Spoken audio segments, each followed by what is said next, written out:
So hello everyone, welcome to Spark Up Study. This is Suman Yadav. आज के video में हम 20 प्रीवियस ईयर क्वेश्चन सॉल्व करेंगे एम्स पैरामेडिकल का।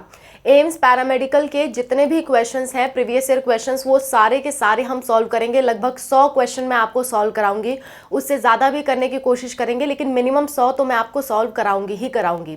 आज 20 क्वेश्चन करेंगे, फिर ऐसे ही पार्ट 2, पार्ट 3, पार्ट 4, पार्ट 5 तक आएगा, ताकि आपके एम्स पैरामेडिकल के सारे क्वेश्चन सॉल्व हो जाएं। ठीक है, तो चलो स्टार्ट करते हैं आज का वीडियो और डिस्कस करते हैं एम्स पैरामेडिकल्स के PYQs के बारे में। Let's go. चलो देखो, 20 PYQ क्वेश्चंस आज हम सॉल्व करेंगे। इसके बाद आने वाले कल में भी हम और भी PYQs इसके सॉल्व करेंगे। आप ज़रूर बताना आपको PYQs हेल्पफुल लग रहे हैं या नहीं लग रहे, और जितने भी क्वेश्चंस आप सॉल्व करोगे उसमें से आपका कितना सही हुआ आप कमेंट में ज़रूर मेंशन करना। ठीक है, एक और बात, इसके साथ साथ मैं आपको एम्स के इंपॉर्टेंट टॉपिक्स भी करा रही हूँ, जिसकी एक वीडियो ऑलरेडी पड़ चुकी है। 30 इंपॉर्टेंट टॉपिक्स हम एम्स के लिए करेंगे, जो आपके एग्जाम में ज़रूर आने की संभावना है, और वो नर्सिंग और पैरामेडिकल दोनों के लिए कॉमन होगा, क्योंकि बायोलॉजी सबको सेम ही पढ़नी है, किसी को अलग अलग नहीं पढ़नी, सबको सेम ही पढ़नी है, चाहे वो नर्सिंग का एग्जाम दे चाहे वो पैरामेडिकल का। सो जो 30 इंपॉर्टेंट टॉपिक्स होंगे वो नर्सिंग और पैरामेडिकल दोनों के लिए होंगे, और दोनों में लगभग सेम क्वेश्चन आते हैं, पर प्रीवियस ईयर क्वेश्चन हम अलग अलग करेंगे, क्योंकि नर्सिंग में कुछ और आया हुआ है, पैरामेडिकल में कुछ और आया हुआ है। ठीक है, तो देख सकते हो 20 PYQ क्वेश्चन हम सॉल्व कर रहे हैं। पहला क्वेश्चन आपकी स्क्रीन पे है, सॉल्व करने की कोशिश करो। Which among the following was the first genetic material? निम्नलिखित में से कौन सा अनुवांशिक सामग्री था? अनुवांशिक पदार्थ कह सकते हो, कौन सा अनुवांशिक पदार्थ था? पहला, सबसे पहला अनुवांशिक पदार्थ कौन सा था? DNA, RNA, प्रोटीन या न्यूक्लियन? यह 2022 का क्वेश्चन है, एम्स पैरामेडिकल 2022 का क्वेश्चन है। आप इसे सॉल्व कर सकते हो, फटाफट से सॉल्व करो। मैं जल्दी सॉल्यूशन करवाऊंगी, तो आपका काम है कि वीडियो रोक करके आप पहले सॉल्व करो, फिर आंसर देखो।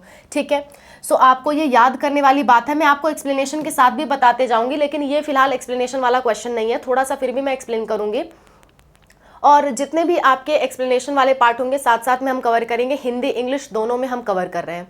देखो, क्योंकि एम्स का एग्जाम आपका हिंदी में भी आता है, इंग्लिश में भी आता है। तो पहला जो अनुवांशिक पदार्थ था वो था आपका RNA, बाद में चल के DNA को खोजा गया।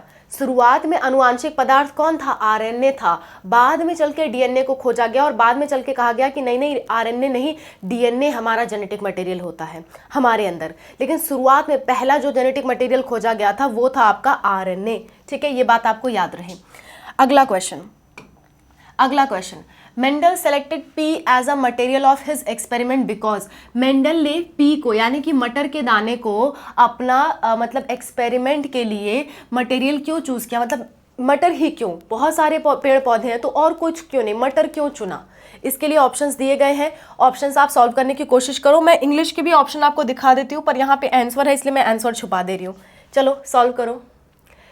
It is an annual plant with comparatively short life cycle, इसलिए चुना गया। ठीक है, कंपेरेटिवली शॉर्ट लाइफ साइकिल। ठीक है, और the flowers are self pollinated, the number of seeds produced is quite large, all of the above. जल्दी से बता दो। पिछला भी मैं आपको दिखा देती हूँ, ये इंग्लिश वाले इस पे रोक ले और हिंदी वाले इस पे रोक ले। ठीक है, फटाफट बताओ क्यों चूज किया था। देखो, मेंडल का ये पौधा चूज करने का कई रीज़न था, उसमें से एक रीज़न ये था कि इसकी जो फूल है वो स्वपरागित हो सकते हैं, और इनमें क्रॉस पॉलिनेशन भी हो सकता है, क्रॉस पॉलिनेशन भी हो सकता है और सेल्फ पॉलिनेशन भी हो सकता है। यानी कि मेंडल चाहे तो उनका खुद का ट्रू ब्रीडिंग प्लांट बना सकते हैं, और अगर मेंडल चाहे तो वो उनका क्रॉस पॉलिनेशन भी करा सकते हैं। यानी इसका कहने का मतलब क्या हुआ कि अगर कोई फूल है तो उसके पराग कणों को उसी पे भी गिरा सकते हैं, क्योंकि वो स्वपरागित भी होता है, और किसी दूसरे पे भी गिरा सकते हैं। उनकी मर्जी, जैसा उनका एक्सपेरिमेंट होगा उस हिसाब से वो पॉलन ग्रेन को या तो उसी फूल पे गिराएंगे या तो दूसरे फूलों पे गिराएंगे, उनकी मर्जी। तो इससे क्या होगा, एक्सपेरिमेंट पूरा का पूरा उनके कंट्रोल में होगा। तो ये बात बिल्कुल सही है। यह एक वार्षिक पौधा है, यानी कि 1 साल में तैयार हो जाता है, जिसकी जीवन अवधि तुलनात्मक रूप से छोटी है। यानी कि अगर दूसरे पौधे को आप देखोगे तो बहुत लंबे उनकी आयु होती है। तो सोचो, अगर आप आम के पेड़ के बारे में स्टडी करने जाओ, आपका जीवन बीत जाएगा एक जनरेशन पढ़ने में। आम का पेड़ का बहुत साल लाइफ होता है, बांस के पेड़ का बहुत साल लाइफ होता है, आपका जीवन बीत जाएगा उसको स्टडी करने में। तो सबसे छोटे से छोटे लाइफ साइकिल वाले को लो, ताकि उसका कई सारी जनरेशंस को आप स्टडी कर पाओ, इसलिए भी उन्होंने लिया। उत्पादित बीजों की संख्या बहुत अधिक है, यानी कि मान लो एक रिप्रोडक्शन कर रहा है तो बहुत सारे बीज दे रहा है, तो उससे आपको पता चलेगा अच्छा ये तरह के भी बीज बनते हैं, अच्छा इस तरह के भी बनते हैं, तो उनको बहुत सारे बीज हैं तो उनको चुनने में समझने में आसानी होगी, इसलिए भी। और भी बहुत सारे रीज़न थे, और रीज़न ये थे कि ये जो है इजीली हमारा ग्रो किया जा सकता है, आसानी से ग्रो किया जा सकता है। इसमें कॉन्ट्रास्टिंग ट्रेट मिलते हैं, मतलब एक से अपोजिट दूसरा ट्रेट। एक फूल अगर वायलेट कलर का होता है, दूसरा सफ़ेद कलर का होता है, जो कि आंखों से देख के आसानी से आप पहचान सकते हो, तो इसे कंट्रास्टिंग ट्रेट कहते हैं, यानी कि एकदम विपरीत लक्षण जो है वो मिलते हैं। ये सारे रीज़न थे, यानी कि ऊपर दिए गए सभी रीज़न इनके सही हैं। मेंडल ने चूज किया था क्योंकि ऊपर दिए गए सभी रीजन सही हैं।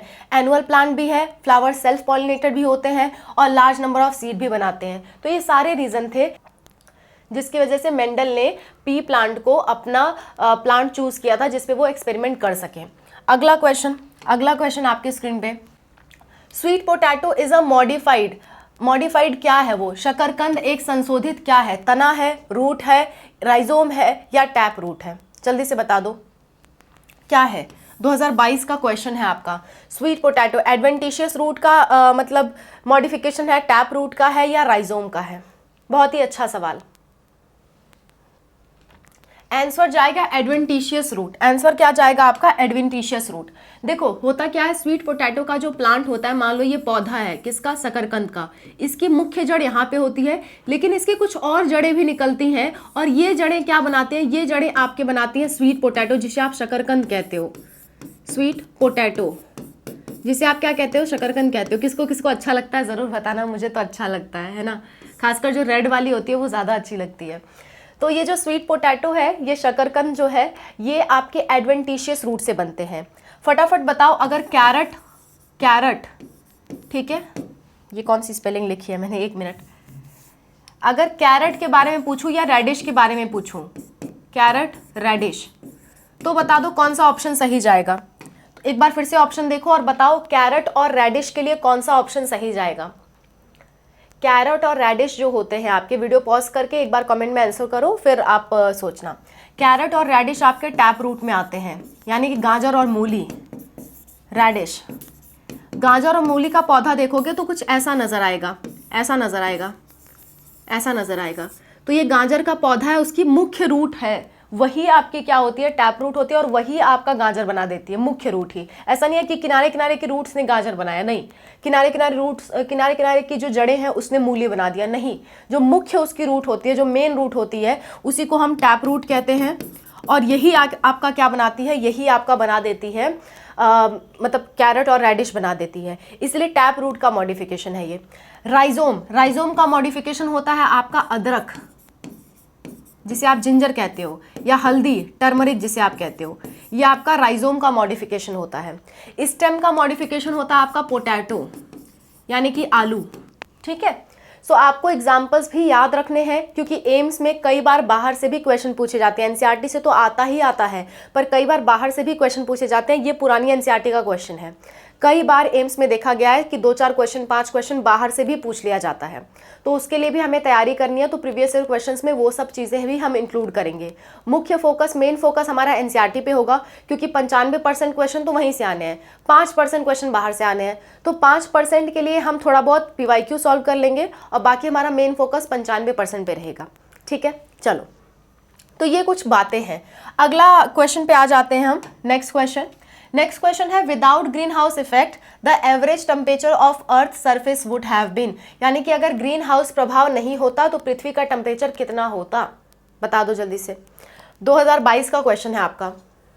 देखो, ग्रीन हाउस इफेक्ट क्या होता है? ग्रीन हाउस इफेक्ट में थोड़ा थोड़ा आपको समझाते भी चलती हूँ, क्योंकि क्वेश्चन करने से कोई फायदा नहीं अगर आप उससे जुड़े कॉन्सेप्ट रिवाइज नहीं कर रहे हो, क्योंकि जो आपका क्वेश्चन पूछा जाता है वो एज इट इज रिपीट नहीं होता। आप जो कॉन्सेप्ट रिवाइज कर रहे हो इसके थ्रू, इससे रिलेटेड क्वेश्चन आपके आ सकते हैं। As it is question repeat नहीं होता, उससे रिलेटेड क्वेश्चन आते हैं हर बार। तो रिलेटेड चीज़ों को आपको पढ़ना चाहिए। पीवाईक्यू सॉल्व करके आपको ये अंदाज लगाना चाहिए कि किस तरह के क्वेश्चन पूछे जाते हैं। ये नहीं रटना चाहिए कि हाँ ये क्वेश्चन सेम आ जाएगा, नहीं। इस क्वेश्चन से मिलता जुलता कुछ क्वेश्चन आएगा। जैसे आपसे पूछ लिया ग्रीन हाउस गैस कौन सी होती है? ग्रीन हाउस गैस कौन सी होती है? ग्रीन हाउस की गैस बता दो, तो क्या बताओगे? CO2 बताओगे आप। क्या बताओगे? CH4 बताओगे आप। और क्या होता है, N2O होता है आपका। मुख्य क्या होता है, मेन होता है CO2 और उससे कम होता है CH4 और उससे कम N2O। ये ग्रीन हाउस गैसेज होती हैं आपकी, ये वातावरण को गर्म रखने का काम करती हैं। वातावरण में एक ओजोन परत होती है, ये गैसें वहां से बाहर नहीं जा पाती, ये वातावरण में ही रह जाती हैं। जैसे मान लीजिए आपने कार्बन डाइऑक्साइड बनाया तो ये वातावरण में ही रहेगा, ये उड़ के मतलब ब्रह्मांड में नहीं चला जाएगा। तो ये गैसें गर्म होती हैं और ये वातावरण को गर्म रखती हैं। आपने कभी महसूस किया है कोई क्लास हो जहाँ पे जितना ज़्यादा लोग बैठे वहाँ उतनी ज़्यादा गर्मी होती है? क्यों? क्योंकि वो CO2 बना रहे हैं, वो CO2 बना रहे हैं और CO2 एक गर्म गैस है, वो वातावरण को गर्म करके रखती है। तो ग्रीन हाउस इफेक्ट मतलब अगर नहीं होता, ये गैसें नहीं होती, तो पृथ्वी का टेम्परेचर -18 डिग्री सेल्सियस हो जाता, -18 डिग्री सेल्सियस। आप सोच के देखो, ये -18 डिग्री सेल्सियस। अगला क्वेश्चन सॉल्व करते हैं। अगला question, the organization which publishes the red list of species, कौन सा ऐसी संस्था है जो प्रजातियों की लाल सूची जारी करती है, लाल सूची प्रकाशित करती है? फटाक से बता दो कौन सी संस्था है। बिल्कुल आसान सा सवाल है। IUCN आपकी संस्था होती है, international union of conservation of nature. ठीक है, अच्छा, ये किन लोगों को लाल सूची में रखते हैं ये भी आपको दिमाग में आना चाहिए। सिर्फ हमें यही क्वेश्चन याद करके हम घर चले जाएं इतना सा मकसद नहीं है। मकसद ये होता है कि उससे जुड़ी सारी बातें हम घर लेके जाएं, उससे जुड़ी सारी बातें हम सोच समझ के जाएं। तो IUCN जो है किन लोगों को रेड लिस्ट में डालती है, ये भी सवाल उठता है। तो IUCN 2 लोगों को रेड लिस्ट में डालती है। किसे किसे? पहला होता है आपका एक्सटिंक्ट स्पीशीज, यानी कि जो विलुप्त हो चुके हैं, विलुप्त हो चुके हैं, इस दुनिया से जो विलुप्त हो चुके हैं उन्हें भी रेड लिस्ट में डाला जाता है। और जो क्रिटिकली एंडेंजर्ड हैं, क्रिटिकली एंडेंजर्ड, मुझे हिंदी नहीं आती, मैं बगल में लिख दूंगी एंडेंजर्ड। मुझे कुछ चीज़ों, मैं इंग्लिश मीडियम से थोड़ा पढ़ी हुई हूँ तो मुझे कुछ चीज़ों की हिंदी नहीं आती है। जैसे ये बायोलॉजी की चीज़ें थोड़ी सी कॉम्प्लेक्स होती हैं, थोड़ी सी जटिल होती है, तो मुझे कुछ चीज़ों की हिंदी नहीं आती, मैं बगल में लिख दे रही हूँ ताकि हिंदी मीडियम वाले बच्चों का भी फायदा हो जाए। एंडेंजर्ड, ये भी किस में आती है? ये भी आपके लाल सूची में आते हैं। यानी कि ये ऐसे लोग होते हैं जो आज या कल कभी भी विलुप्त हो सकते हैं, उनकी संख्या बहुत ही कम बची है, वो आज कल कभी भी विलुप्त हो जाएंगे, कभी भी दुनिया से खत्म हो जाएंगे। विलुप्त मतलब जो अब दुनिया में है ही नहीं। जैसे आपको मालूम है कि डायनासोर पहले हुआ करते थे, अब दुनिया में नहीं है, तो वो विलुप्त हो चुके हैं। ऐसे ही कुछ जीव आज भी हैं जो दुनिया से विलुप्त होने वाले हैं, तो उन्हें कहते हैं क्रिटिकली एंडेंजर्ड, यानी कि बहुत ज़्यादा उनकी संभावना है कि वो विलुप्त हो जाए। अगला क्वेश्चन, आंसर नंबर बी आपका सही था। अगला क्वेश्चन हम सॉल्व करते हैं। Which of the following is the characteristic of kingdom Animalia, निम्नलिखित में से कौन सा राज्य प्राणी का निम्नलिखित में से कौन सा राज्य नहीं होगा, यहाँ पे जगत होगा। ठीक है, जगत प्राणी जगत की विशेषता है। कौन सा प्राणी जगत की विशेषता है, जल्दी से बता दो। ऑटोट्रॉफिक न्यूट्रिशन, स्वपोषी पोषण, या एब्सेंस ऑफ न्यूक्लियर मेम्ब्रेन, नाभिकीय झिल्ली की अनुपस्थिति, प्रेजेंस ऑफ सेल वॉल, कोशिका भित्ति की उपस्थिति। ठीक है, और एब्सेंस ऑफ सेल वॉल, कोशिका भित्ति की अनुपस्थिति। बता दो कौन सा आंसर जाएगा। एनिमल में क्या होता है वो आपको बताना है, फटाक से बता दो, जल्दी से बता दो। क्या हम लोग खुद अपना खाना बना के खा सकते हैं? हम पेड़ पौधे हैं, क्या खुद अपना खाना बना के खाएंगे? नहीं। तो ऑटो मतलब होता है सेल्फ, ट्रॉफिक मतलब न्यूट्रिशन, मतलब खुद हम पोषण ले सकते हैं। क्या स्वपोषी हैं क्या हम? नहीं भैया, हम तो पेड़ पौधों पे डिपेंड होते हैं अपना खाना बनाने के लिए, अपना खाना खाने के लिए। आप कहोगे मैम अपना खाना खुद बनाते हैं, नहीं बनाते हो खुद, आप पेड़ पौधे लेकर के आते हो या उससे डेराइव्ड चीज़ें आप लेकर के आते हो, उसे पकाते हो फिर खाते हो। तो आप अपने हाथ से पका रहे हो, इसका मतलब ये नहीं कि आप अपना भोजन खुद बना रहे हो। पेड़ पे डिपेंड हो आप, पेड़ों पे आश्रित हो आप खाने के लिए। कोई अगर मांस मछली खा रहा है तो वो भी पेड़ों पे आश्रित है, क्योंकि वो मांस मछलियाँ जो हैं वो भी पेड़ों पे आश्रित होती है। तो इनडायरेक्टली आप पेड़ों पे आश्रित हो गए। तो पेड़ों पे आश्रित हो एनिमल्स जितने भी हैं, जितने भी जंतु हैं, वो क्या है, वो पेड़ों पे आश्रित है। तो वो उन्हें ऑटोट्रॉफिक हम नहीं कह सकते। क्या उनमें न्यूक्लियर झिल्ली नहीं होती है, नाभिक झिल्ली नहीं होती है? गलत बात भैया, नाभिक झिल्ली सिर्फ और सिर्फ जीवाणुओं के पास नहीं होती है, बाकी सबके पास होती है। किसके पास नाभिक झिल्ली नहीं होती है? जीवाणुओं के पास। यानी कि बैक्टीरिया को छोड़ दिया जाए तो बाकी सब में आपकी न्यूक्लियर मेम्ब्रेन होती है। प्रेजेंस ऑफ सेल वॉल, क्या सेल वॉल होता है एनिमल्स में? नहीं। सेल वॉल तो किस में होता है? प्लांट में होता है, यानी पादप जगत में, और फंजाई यानी कि कवक जगत में, इन्हीं दो लोगों के पास सेल वॉल होती है और कुछ प्रोटिस्टा के पास भी होती है और आपके मोनेरा के पास भी होती है, यानी कि जो आपके बैक्टीरिया जीवाणु होते हैं, कुछ प्रोटिस्टा, सभी प्रोटिस्टा के पास नहीं, कुछ, ठीक है, और बाकी किसी के, और एनिमल्स के पास नहीं होती है। तो एनिमल्स के पास क्या है, एब्सेंस ऑफ सेल वॉल, यानी कि कोशिका भित्ति अनुपस्थित। आंसर नंबर डी, ठीक है। अगला question, mango belongs to which family, ये सब आउट ऑफ एनसीईआरटी आपका क्वेश्चन है, ये वाला और ग्रीन हाउस इफेक्ट वाला, तो जल्दी से बता दो क्या आंसर होगा। अगर आपने पढ़ रखा है तो ठीक है, अदरवाइज कोई बात नहीं। आंसर जाएगा आपका एनाकार्डियेसी। एनाकार्डियेसी 2023 का आपका क्वेश्चन है। अगला question, plant growing in swampy area come out of the ground and grow vertically such roots are called, उन रूट्स को हम क्या कहते हैं, इन रूट्स को, इन जड़ों को हम क्या कहते हैं। ये मैंने पढ़ा रखा है, जो मैं नीट की क्लास ले रही हूँ ना, वो आप लोग जरूर लिया करो, क्योंकि एम्स वालों के लिए नीट के लेवल का ही क्वेश्चन आता है, लगभग नीट के लेवल का क्वेश्चन आता है, तो वो लोग इस क्लास को ज़रूर देखें। और प्लस मैं जो 30 इंपॉर्टेंट टॉपिक्स कराऊंगी उसे भी आप ज़रूर देखें। तो देखो, दलदली क्षेत्रों में उगने वाले पौधे जमीन से बाहर निकलते हैं लंबवत रूप से, यानी कि ऐसे परपेंडिकुलर। होता क्या है, ऐसे जमीन है, यहाँ पे क्या होगा, यहाँ पे ऐसे पौधा होगा और इसकी जड़ें ऐसे ऊपर की तरफ आ जाती है, ऊपर की तरफ आ जाती है। तो इन जड़ों को हम क्या कहते हैं, आंसर है आपका न्यूमैटोफोर्स। न्यूमैटोफोर्स कहते हैं या न्यूमैटोट्रॉफिक रूट्स कहते हैं। ये क्या करती हैं, समझो ज़रा, ठीक है। ये क्या करती हैं, अगर कोई प्लांट दलदल में है, उसकी जड़ों को भी ऑक्सीजन चाहिए होता है, लेकिन दलदल में ऑक्सीजन नहीं होता। जमीन के अंदर जब आप सॉइल में देखोगे तो ऑक्सीजन होता है। जैसे जब भी आप पेड़ लगाने जाते हो तो खुदाई करते हो, ताकि जमीन के अंदर ऑक्सीजन का ट्रांसफर हो सके, उनके कणों के बीच ऑक्सीजन जा सके। ऐसे मिट्टी भुरभुरी सी बनाते हो, क्यों, क्योंकि उसमें ऑक्सीजन जा सके और जड़ों को ऑक्सीजन मिल सके। लेकिन जो दलदली इलाके होते हैं उनकी में ऑक्सीजन नहीं मिल पाता, उनमें ऑक्सीजन नहीं मिल पाता। इस वजह से क्या होता है, इस वजह से उसकी जड़ें जो है वो बाहर की तरफ आ जाती हैं और सांस लेने लगती हैं, ताकि बाहर से ऑक्सीजन मिल सके इन्हें। तो ऐसी जड़ों को हम कहते हैं न्यूमैटोफोर्स, और इनका दूसरा नाम होता है रेस्पायरेटरी रूट्स। रेस्पायरेटरी रूट्स यानी कि सांस लेने वाली जड़ें, ठीक है, श्वसन वाली जड़ें, ठीक है। चलो आगे बढ़ते हैं अगला क्वेश्चन की तरफ। अगला क्वेश्चन है, डीएनए फिंगरप्रिंटिंग किसने खोज की थी। ये तो डायरेक्ट याद करने वाला सवाल है, एनसीईआरटी का सवाल है, 2023 का सवाल है, फटाफट बता दो। Thomas Morgan, Alex Jeffrey, Sutton, Melson, जल्दी से बता दो, ठीक है। तो इसका आंसर जाएगा एलेक्स जेफरे, ठीक है, बी ऑप्शन एलेक्स जेफरे, ठीक है। चलो अगला, negatively charge DNA is wrapped around the histone octamer to form, नकारात्मक रूप से अवशोषित आवेशित डीएनए जो है हिस्टोन ऑक्टोमर के चारों ओर घिरा होते हैं। तो ऐसे स्ट्रक्चर को, ऐसी संरचना को हम क्या कहते हैं, क्रोमोसोम, न्यूक्लियोसोम, क्रोमैटिन, न्यूक्लियोराइड, जल्दी से बता दो क्या कहते हैं। 2023 का क्वेश्चन है आपका। ऐसे चीजों को हम कहते हैं न्यूक्लियोसोम। देखो जरा ध्यान से, देखो ये है आपका डीएनए, ठीक है। अब डीएनए होता है कितना, 2 मीटर लंबा होता है, कितना, 2 मीटर। 2 मीटर लंबे तो मतलब हमें नाप लो, 2 मीटर लंबे, कई लोग की हाइट ही होती है 2 मीटर लंबा, ठीक है। 2 मीटर लंबा कौन है जल्दी, तो 2 मीटर लंबा होना बहुत बड़ी बात है, ठीक है। तो 2 मीटर लंबा अगर हमारा गुणसूत्र यानी कि क्रोमोसोम होगा तो हमारे सेल के अंदर आएगा कैसे, उसको फोल्ड करना पड़ता है। जैसे धागे की नलकी देखी है ना, धागा ऐसे खोलो तो ऐसे लंबा सा होता है, बहुत लंबा होता है, लेकिन एक नलकी में हम उसे फोल्ड करके रखते हैं, छोटी सी नलकी धागे की नलकी में फोल्ड करके रखते हैं।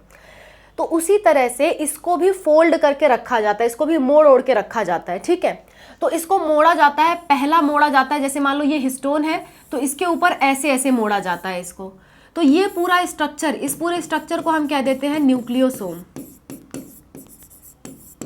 इसको मोड़ने के लिए तो कोई रील नलकी नहीं है, इसको मोड़ने के लिए छोटा सा गोला होता है, वो गोला बना होता है हिस्टोन प्रोटीन का, क्योंकि हमारे बॉडी में कोई प्लास्टिक या कागज वगैरह तो हम डालते नहीं है। हमारे बॉडी में जो गोला होता है जिसके ऊपर ये लपेटा जाएगा, उस गोले को कहते हैं हिस्टोन, और लपेटने के बाद इस स्ट्रक्चर को हम कहते हैं न्यूक्लियोसोम, ठीक है। चलो आगे बढ़ते हैं। Next, which of the following step does not occur in Calvin cycle. Calvin cycle जिसे हम C3 साइकिल भी कहते हैं, उसमें क्या नहीं होता है। ये आपका आ रहा है फोटोसिंथेसिस वाले चैप्टर से, सॉल्व करने की कोशिश करो। आंसर जाएगा ऑक्सीडेशन।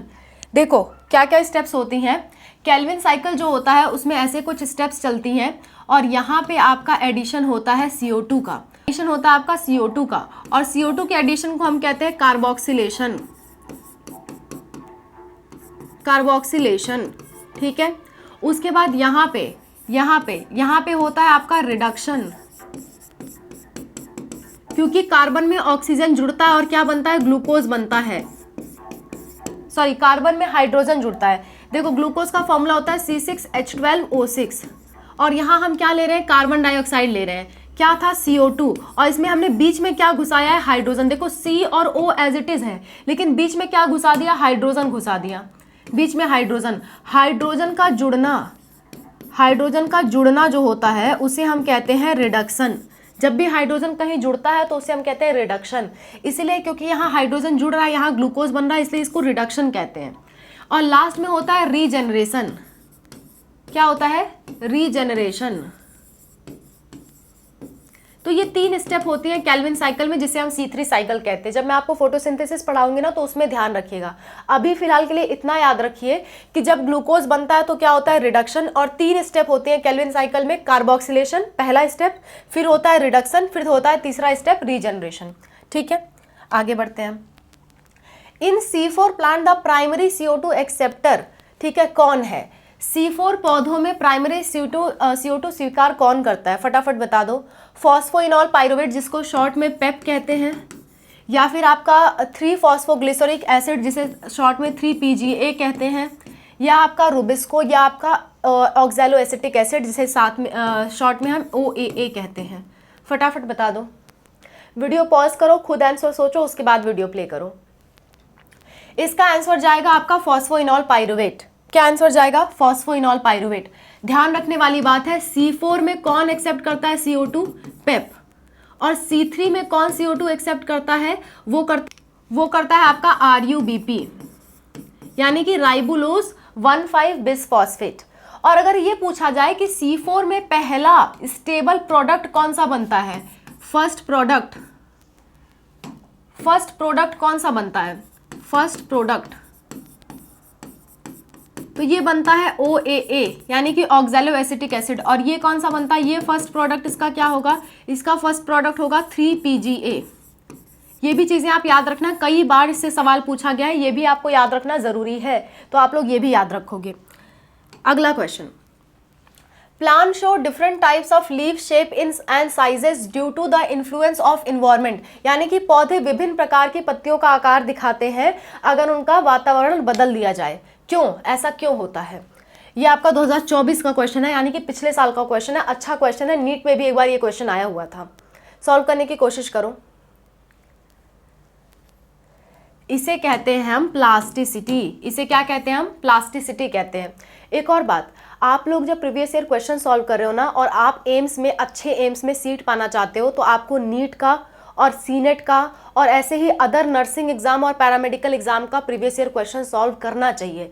इससे क्या होगा, इससे आपका एक्सपीरियंस बढ़ेगा प्रीवियस ईयर क्वेश्चन सॉल्व करने का, क्योंकि एम्स के प्रीवियस ईयर क्वेश्चन मैं 100 से ज़्यादा कहाँ से लाऊंगी, लगभग इतने ही आए हुए हैं क्वेश्चंस, तो मैं 100 से ज़्यादा कहाँ से आपके लिए लाऊंगी, 100 क्वेश्चंस मैं आपके लिए लाऊंगी। और क्या होगा कि आप दूसरे एग्जाम्स की भी प्रैक्टिस किए रखोगे तो घूम फिरा के वही क्वेश्चंस आते हैं, तो आपकी क्वेश्चन प्रैक्टिस से ही आपका एम्स निकल सकता है। इसी तरह आप केमिस्ट्री और फिजिक्स में भी करें, ठीक है। तो आप दूसरे एग्जाम्स के भी क्वेश्चंस प्रैक्टिस करें, पहले इसका कर लो फिर दूसरे एग्जाम्स का भी करना, ठीक। चलो, तो प्लास्टिसिटी देखो, जब क्या होता है, इसका आंसर जाएगा प्लास्टिसिटी। जब क्या होता है, कोरिएंडर यानी कि धनिया, या आपका बटरकप एक जलीय पौधा है, इनके पत्तियों को अगर देखा जाए तो पानी में दूसरे आकार के होते हैं, और इन्हें अगर जमीन पे उगाया जाए तो दूसरे आकार के होते हैं। तो ये समझ में आता है कि अगर इनका वातावरण बदल दिया गया, यानी हवा से अगर पानी कर दिया गया, तो इनका जो रूप है वो भी बदल जाता है।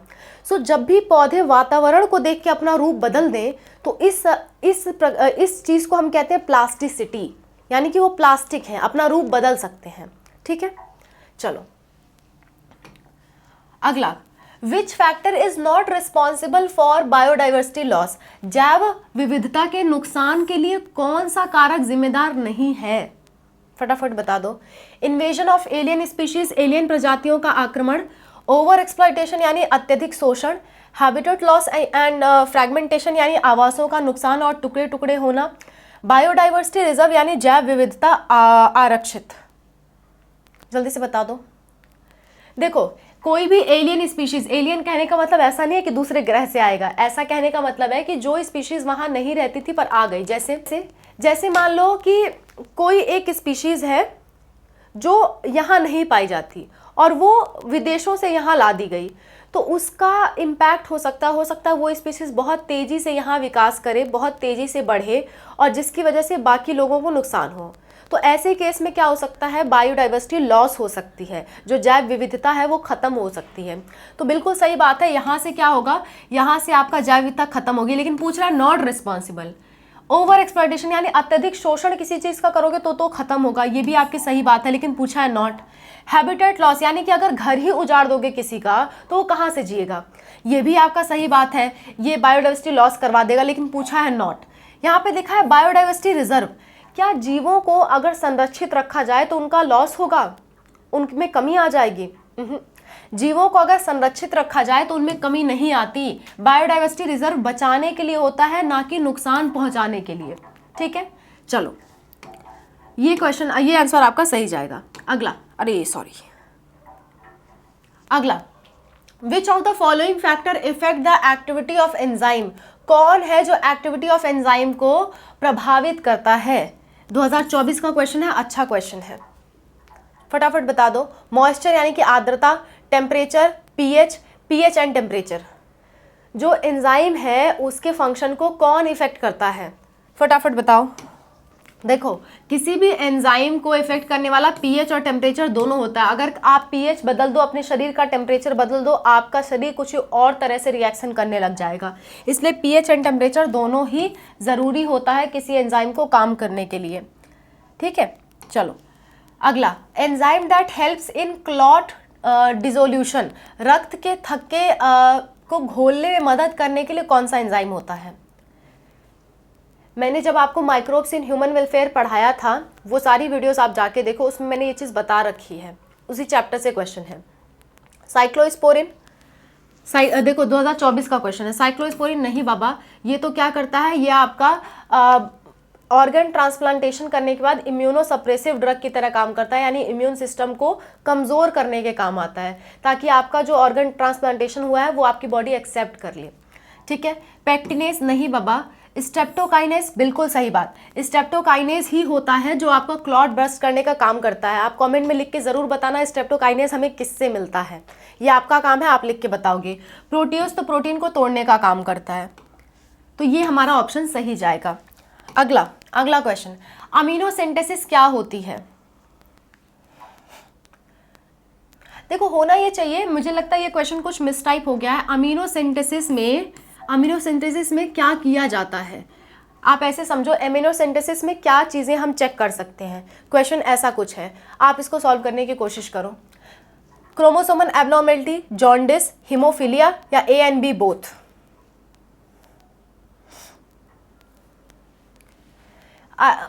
जहाँ तक मेरा अंदाज़ा है ये क्वेश्चन कुछ गलत लिख गया है, यहाँ ए एंड सी बोथ होना चाहिए। देखो, क्रोमोसोम में अगर कोई विकार आ गया है तो उससे आपका क्या है कि एमिनो सिंथेसिस से पता लगाया जा सकता है, या जेनेटिक कोई बीमारी है तो उससे भी पता लगाया जा सकता है। तो क्रोमोसोम का विकार और जेनेटिक बीमारी दोनों पता लगाई जा सकती है, इसलिए दोनों ए एंड सी वाला आपका करेक्ट ऑप्शन जाएगा।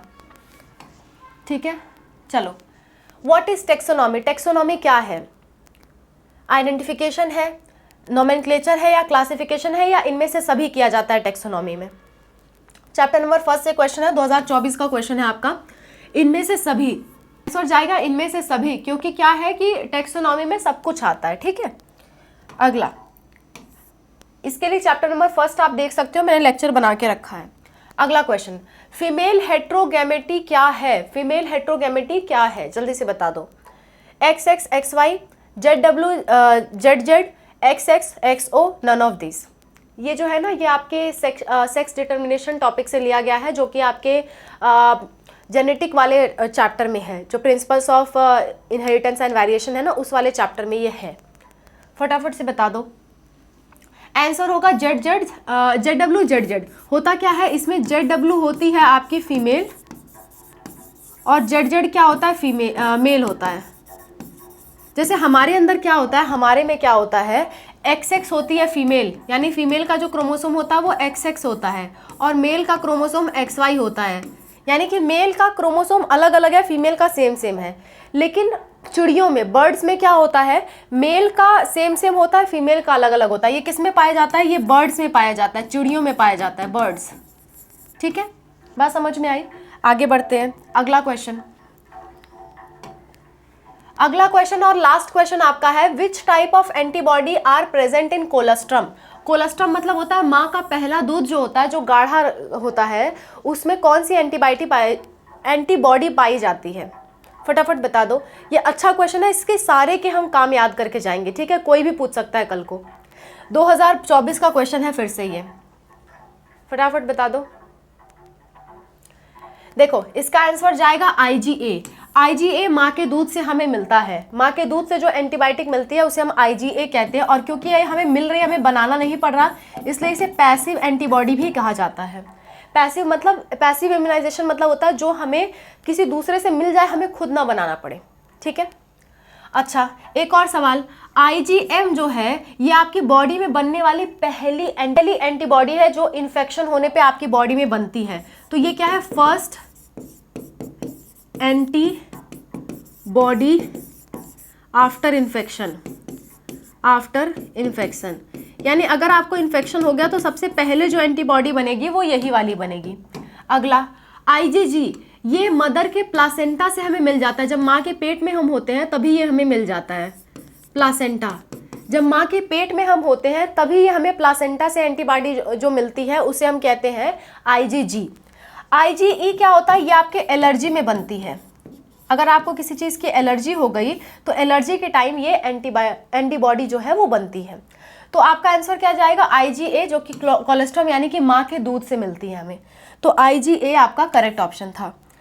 So that's all about the video. Thank you so much for watching. I hope आपको ये सीरीज़ पसंद आ रही होगी। एक बात मैं यहाँ कहना चाहूँगी, एम्स अपने PYQ खुद रिलीज़ नहीं करता। तो जो भी मैं ये प्रीवियस ईयर क्वेश्चंस लेके आई हूँ, जो अच्छी संस्थाएं हैं, जो अच्छी वेबसाइट्स हैं, वहाँ पे क्या है, वहाँ पे ये क्वेश्चंस वो लोग एक्सपेक्टेड लेकर के आते हैं। जैसे मान लीजिए कोई बच्चा एग्जाम देने गया हो तो उनसे पूछ के वो क्वेश्चंस टाइप करते हैं। तो वहाँ से ये क्वेश्चंस मैं आप लोगों के लिए लेके आई हूँ, क्योंकि हमारे जो स्टूडेंट्स हैं मैं उनको बोलती हूँ कि आप लोग अच्छी वेबसाइट से सर्च करके क्वेश्चंस लेकर के आएँ। ठीक है, तो वो लोग वहाँ से क्वेश्चन लेकर के आते हैं, क्योंकि इसका ऑफिशियल पेपर रिलीज़ नहीं किया जाता है, खुद एम्स वाले इसका पेपर रिलीज़ नहीं करते हैं। तो ये सारे एक्सपेक्टेड ही हैं कि हाँ PYQ में आए हुए हैं। हो सकता है एक आध ना भी आए हुए हो, क्योंकि अंदाज ही लगाया जा सकता है जब एम्स अपना खुद का नहीं निकालता तो। ठीक है, so that's all about the video. I hope आपको ये सीरीज़ पसंद आएगी। अगर पसंद है ये सीरीज़, आप चाहते हो मैं ऐसे ही कंटिन्यू करूँ एक्सप्लेनेशन करने के साथ साथ, तो आप कमेंट करिएगा, मैं ऐसे ही सीरीज़ कंटिन्यू रखूँगी। और जो 30 इंपॉर्टेंट टॉपिक्स हैं उसकी भी सीरीज़ हम लोग कंटिन्यू रखेंगे, जिसमें से एक वीडियो ऑलरेडी पड़ चुकी है, आप उसे देख सकते हो। इसका लिंक, यानी कि ये जो प्लेलिस्ट है इसका लिंक आपको डिस्क्रिप्शन में मिलेगा, और जो 30 इंपॉर्टेंट टॉपिक्स हम कर रहे हैं उसका भी आपको लिंक डिस्क्रिप्शन में मिल जाएगा। तो दोनों प्लेलिस्ट आप सेव कर सकते हो, उसको टाइम टू टाइम चेक कर सकते हो अगर आप एम्स का फॉर्म भर रहे हो। और आपको फॉर्म फिलिंग नहीं आती है, आपको प्रॉब्लम आ रही है, तो हमारी स्पार्कअप क्लासेस देखिए, उस पर हम लोग सारी गाइडेंस दे रहे हैं कि कैसे आपको फॉर्म भरना है, क्या क्या लगेगा, क्या नहीं लगेगा, सब कुछ उस वीडियो में हम लोग बता रहे हैं। ठीक है, so thank you so much for watching. Bye, take care, wish you all the best for your preparation.